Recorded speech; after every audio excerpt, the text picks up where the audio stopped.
आप यकीन नहीं करोगे, यूरोप और अफ्रीका के बीच सिर्फ 13 किलोमीटर की दूरी है। इतनी कम दूरी जितनी हमारे मुंबई से लेकर नई मुंबई के बीच में नहीं। फिर भी आज कोई भी देश इन दो महाद्वीपों को जोड़ने वाला एक पुल नहीं बना पाया। चौंकाने वाली बात यह है कि इस पुल को बनाने का प्रोजेक्ट आज से नहीं बल्कि 100 सालों से भी ज्यादा समय से चल रहा है। तो दोस्तों, वो कौन सी चीज है जो हर बार इस प्रोजेक्ट को रोक देती है? क्या ये कोई अभिशाप है? दोस्तों, क्या आप जानते हैं एक इंजीनियर ने तो यहाँ पुल बनाने के लिए पूरे भूमध्य सागर को ही सुखाने का प्लान बना लिया था। उसका पागलपन भरा आइडिया था अंटलाट्रोपा नाम का एक नया महाद्वीप बनाना। और तो और दोस्तों, इसमें स्टील और कंक्रीट का पुल बनने से पहले स्पेन और मॉस्को को भरोसे और समझदारी का पुल पहले बनाना होगा, क्योंकि सबसे बड़ी चुनौती समुद्र में नहीं बल्कि दो देशों के दिलों और दिमाग में होती है। लेकिन गहराई से बड़ी एक छिपी हुई सच्चाई है। यहाँ का समुद्री तल दलदल की तरह है, जिसमें ब्रेकिया और चिकनी मिट्टी भरी हुई है। ये इतना कमजोर है कि इस पर एक विशाल पुल के खंभे टिक नहीं सकते। यहाँ अंटार्कटिका का ठंडा और भूमध्य सागर का गर्म पानी जब मिलता है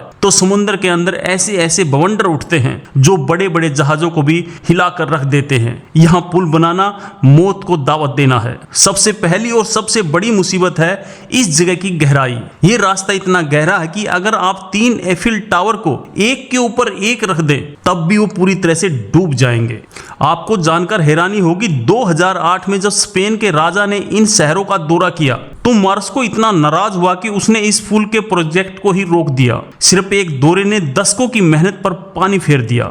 लेकिन अब एक अमेरिकी आर्किटेक्ट ने एक ऐसा डिजाइन बनाया है जो इन सारी मुश्किलों को हल कर सकता है। एक तैरता हुआ शहर जो जमीन पर नहीं बल्कि पानी पर बनेगा और एक पुल की तरह दोनों महाद्वीपों को जोड़ेगा। अगर ये प्रोजेक्ट सफल होता है तो इससे दोनों देशों की अर्थव्यवस्था को इतना फायदा होगा कि वहां के नागरिकों की जिंदगी बदल सकती है। क्या सरकारें इस सुनहरे मौके को हाथ से जाने देंगी? लेकिन दोस्तों, अब एक ऐसी वजह सामने आई है जिसने इस रुके हुए प्रोजेक्ट में फिर से जान डाल दी है।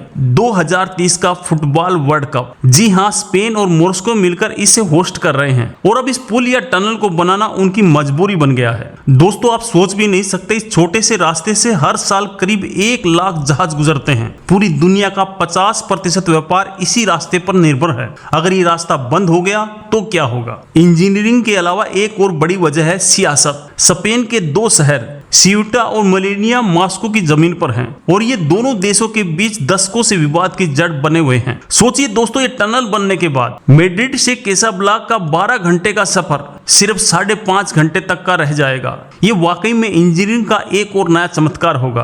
पर इस भविष्य के पुल का राज है इसकी कीमत। इस प्रोजेक्ट का इतना खर्चा होगा कि जितना कई छोटे देशों की पूरी अर्थव्यवस्था भी नहीं होती है। क्या कोई देश इतना पैसा खर्च करने को तैयार होगा?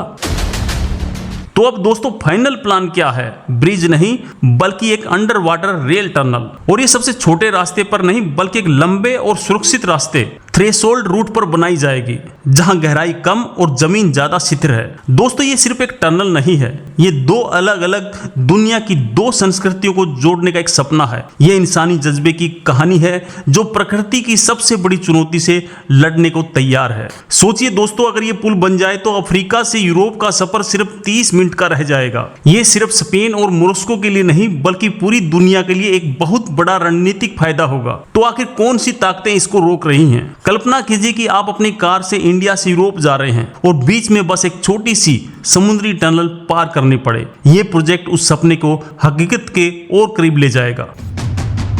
और दोस्तों, ऐसा बिल्कुल नहीं है कि यह पुल बनना कोई बहुत बड़ा मुश्किल काम है। चीन तो इससे भी 4 गुना ज्यादा बड़ा पुल बनाकर बैठा हुआ है, वो भी सिर्फ 9 सालों में। तो फिर यहाँ क्या दिक्कत है? जवाब जमीन पर नहीं बल्कि समुद्र की गहराइयों में छिपा हुआ है। इस 13 किलोमीटर के रास्ते में एक ऐसा राज दफन है जो पिछले 100 सालों से इंसानी हिम्मत को चुनौती दे रहा है। वैज्ञानिकों को जब इस जगह का पता चला तो उनके भी होश उड़ गए। यहाँ सिर्फ पानी का बहाव नहीं बल्कि जमीन के नीचे एक बहुत बड़ी जंग चल रही है। लेकिन दोस्तों, सवाल फिर वही है, क्या 2030 तक ये नामुमकिन लगने वाला सपना सच हो जाएगा या फिर इतिहास खुद को दोहराएगा और ये प्रोजेक्ट एक बार फिर किसी नई वजह से रुक जाएगा? और अब सुनी सबसे डरावनी बात, ये वही जगह है जहां यूरोप और अफ्रीका की विशाल टेक्टोनिक प्लेट आपस में टकराती हैं। यानी यहाँ का पूरा इलाका एक एक्टिव भूकंप जोन है।